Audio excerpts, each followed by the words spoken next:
Hello, this is Dr. Grande. Today's question is, can I analyze the case of Sarah Gonzales McLinn? Just a reminder, I'm not diagnosing anybody in this video, only speculating about what could be happening in a situation like this. If you enjoyed this video, please like it, subscribe to my channel, and consider supporting me on Patreon. I will put the link to Patreon in the description for this video. First, I'll look at the background of this case, move to the timeline of the crime, then offer my analysis.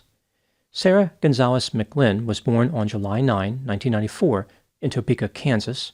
Her father's name was Robert McLinn, and her mother's name was Michelle Gonzales.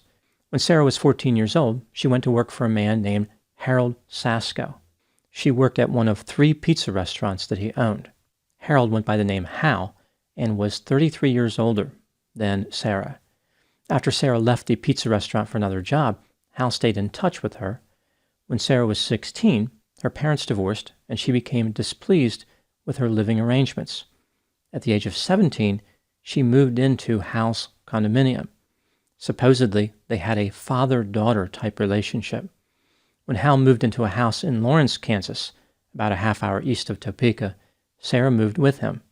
According to Sarah, she used substances during her time in the house, including alcohol, cocaine, marijuana, and ecstasy. Sarah claimed that 6 months into the living arrangement, Hal professed his love for her. She rejected him, but he kept pressuring her. After she turned 18, they started having sex, and this activity became a condition of staying in the house. Hal bragged to family members and said how it was amazing to have an 18-year-old, but he wished she was more attractive. In August of 2012, Hal paid $6,000 for Sarah to have cosmetic surgery on her nose. About a year later, he paid for Sarah to get implants in her buttocks. These backside balloons came with an inflated price tag of $10,000. According to Sarah, she and Hal had sex on a regular basis during her time in his house. Now moving to the timeline of the crime. On January 17, 2014, the police visited Hal's house looking for Sarah after receiving a report from Sarah's family that she was missing. Through a window, officers could see 52-year-old Hal Sasko on the floor, not moving. They forced entry into the house and discovered that Hal was dead from a severe injury to his neck. He had nearly been decapitated. It appeared as though the injury was caused by a knife. There were no defensive wounds on his body, his wrists and ankles were bound with zip ties, and 3 beer cans that were near him contained traces of Ambien. A 2008 Nissan Altima owned by Hal was missing, and Sarah's cell phone was found on the kitchen counter. The police discovered that 2 days earlier, on January 15, Hal's car entered the Kansas Turnpike early in the morning and exited near the Oklahoma border later that morning. It became clear that Sarah was on the run and may have been the killer. On January 25, 19-year-old Sarah was arrested near Miami, Florida. During an interview with the police, she confessed to killing Hal on January 14, 3 days before his body was discovered. Here is the story that she supplied to the police. Sarah had been fantasizing about committing murder for a couple of years. She killed a pet rabbit with a knife, but wanted to kill a human being. She selected Hal as a target because she believed that he was depressed and wanted to die. Sarah convinced herself that she was doing him a favor. She crushed the Ambien pills and put the drug in Hal's beer. After he passed out, she zip-tied his wrists and ankles, then murdered him with a hunting knife. Sarah was charged with first-degree murder.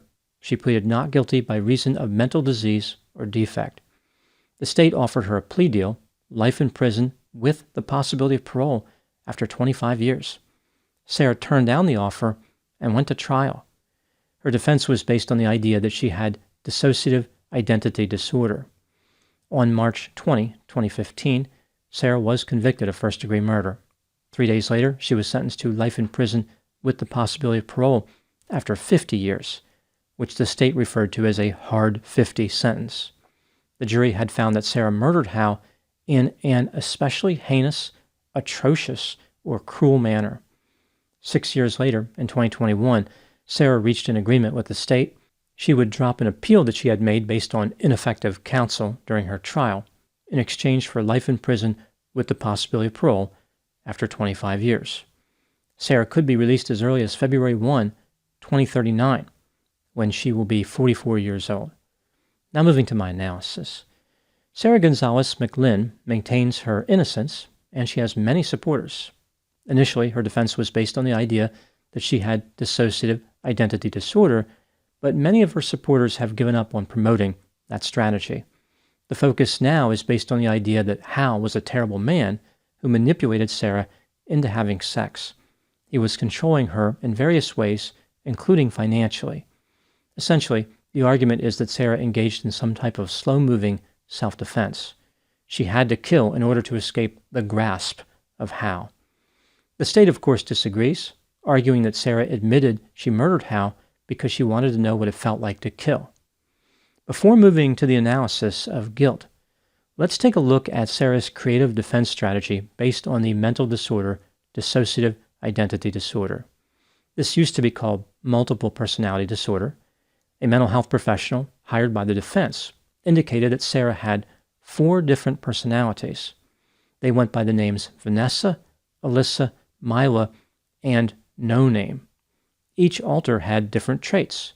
Vanessa was soft-spoken, tearful, apologetic, scared, quiet, depressed, anxious, weak, nervous, and immature.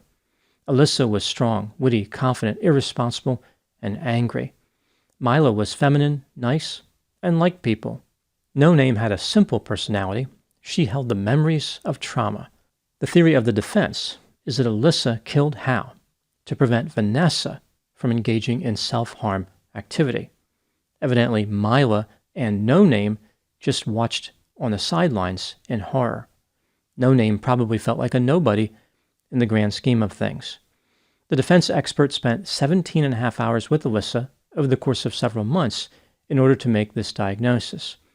During this time, she made a few observations that led her to believe that there were multiple personalities. For example, Sarah had unusual language patterns. Sometimes she referred to herself in the plural, and there were gaps in her memory. The clinician claimed that Sarah did not have the ability to form intent because she did not have access to all the parts of her that would go into making a rational choice.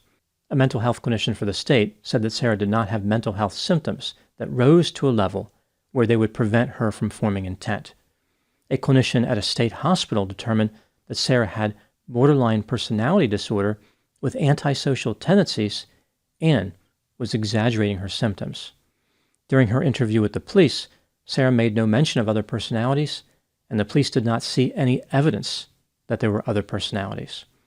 One could argue that there is no reason to believe that Sarah had dissociative identity disorder, especially considering the disorder itself may not exist. As I mentioned, even many of her supporters have given up on this defense. Rejecting this defense doesn't mean that Sarah was guilty. It just means that her defense attorneys selected a poor strategy. This brings me to the question, was Sarah guilty of murder? Let's take a look at the evidence, both for and against the idea that she was guilty, starting with the inculpatory factors. Sarah admitted that she had thoughts of killing someone for 2 years. To satisfy her urge to kill, she killed a pet rabbit by penetrating its neck with a knife. Sarah decided to murder Hal 5 days before following through.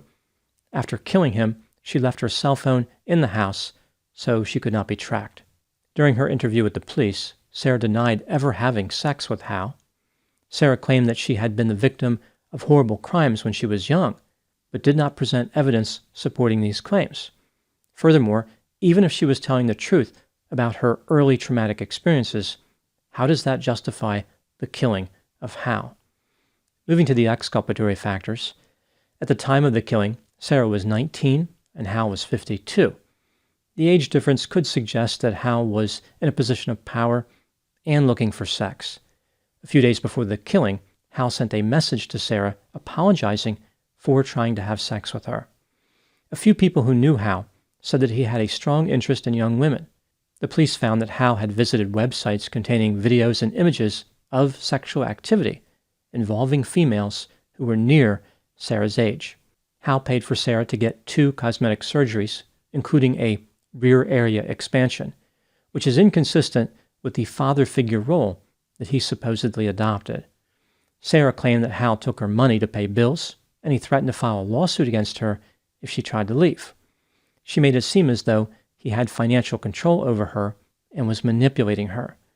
The police found that Hal deposited at least one of Sarah's paychecks in an account that only he had access to.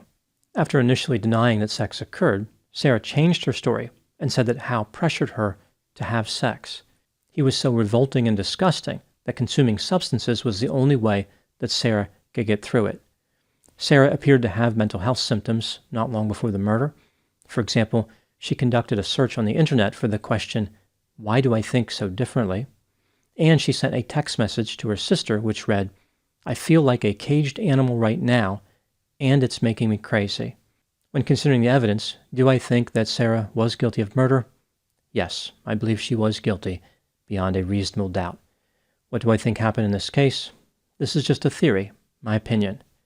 Both Sarah and Hal had problems. Sarah was depressed, had unstable mood, and was unwilling to discontinue her intake of substances. Hal invited Sarah to live with him, in part because he was hoping to have sex with her. If there was a sexual relationship, it was technically consensual, despite there being a power imbalance. Perhaps they were both taking advantage of each other, like Sarah wanted drugs and surgeries, and Hal wanted sex. Maybe Sarah was just being ageist when she implied that Hal was creepy. Sarah was probably telling the truth when she explained her motive for the killing to the police. Namely, she murdered Hal because she wanted to know what it felt like to kill a human being. Why would she have killed a rabbit beforehand if this was really about self-defense? After spending some time in prison, Sarah decided that being incarcerated was inconsistent with her life goals. Despite being a killer, she decided to transform herself into the victim. She magically remembered that Hal did all kinds of terrible things to her when she was living with him. Maybe these were so-called repressed memories, but it's more likely they were non-existent memories. These are claims that Sarah had never made before. The story that she offered, whether it's true or not, attracted a lot of attention and support for Sarah, but it has not led to her freedom. Now moving to my final thoughts. Hal put himself into a difficult position, and he was not a sympathetic victim. He left himself wide open to be described as a creepy man who was obsessed with sex. Despite this, he did not deserve to die. Even if Hal did all the awful things that Sarah claimed, murder was not the answer.